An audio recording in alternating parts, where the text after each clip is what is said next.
Everyone operates a bit differently. Some people are motivated by hope and others by fear. I can confidently say that I fall pretty squarely in the latter. The fear of regret has led me to form some of my most life-changing habits.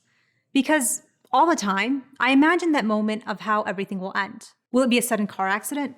A long battle with cancer? How exactly it'll happen isn't what really concerns me.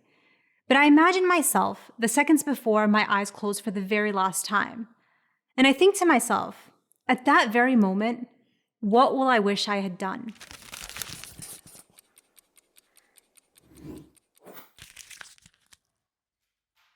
Because on the Day of Judgment, when the trumpets have blown and the souls are assembled, Allah subhanahu wa ta'ala gives us a very vivid image of what will happen.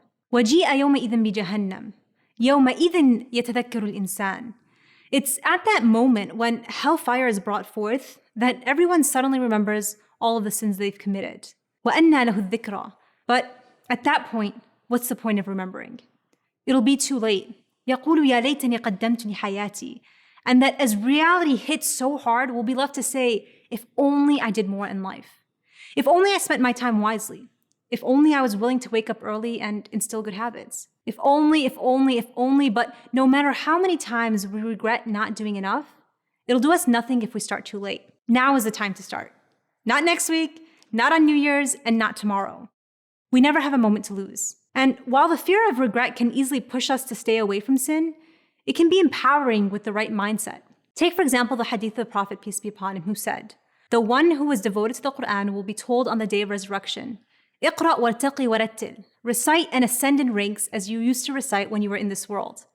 Your rank will be the last ayah you recite." If you developed a habit of reading the Quran in this life, on the Day of Judgment, you will be asked to recite.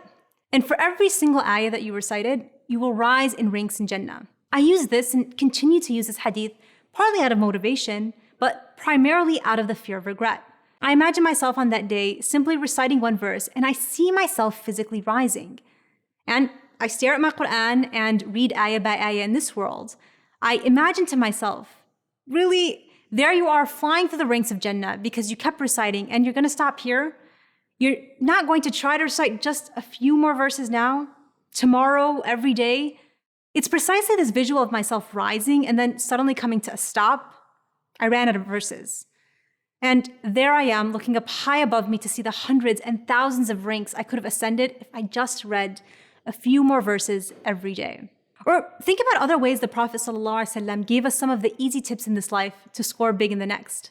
Simply glorifying Allah by saying Subhanallah wa bihamdihi, Subhanallah al-Azim, just once.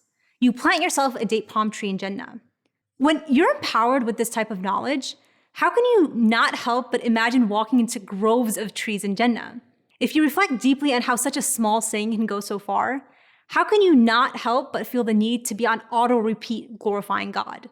Make it a priority to go out and seek this type of knowledge because the Prophet of God was sent to give us all the tips and tricks we'll ever need. Once you're equipped with even more of this insider information, use these prophetic pointers to visualize those moments as you leave this world and enter the next. And think to yourself, if only I did more good. Because even the most righteous of people will have wanted to squeeze in just one more astaghfirullah, one more verse of Quran, one more good deed pleasing to their Lord. Until then, we've got to put in our best effort to maximize our reward. And there's no better way to do so than revolving our days around good habits.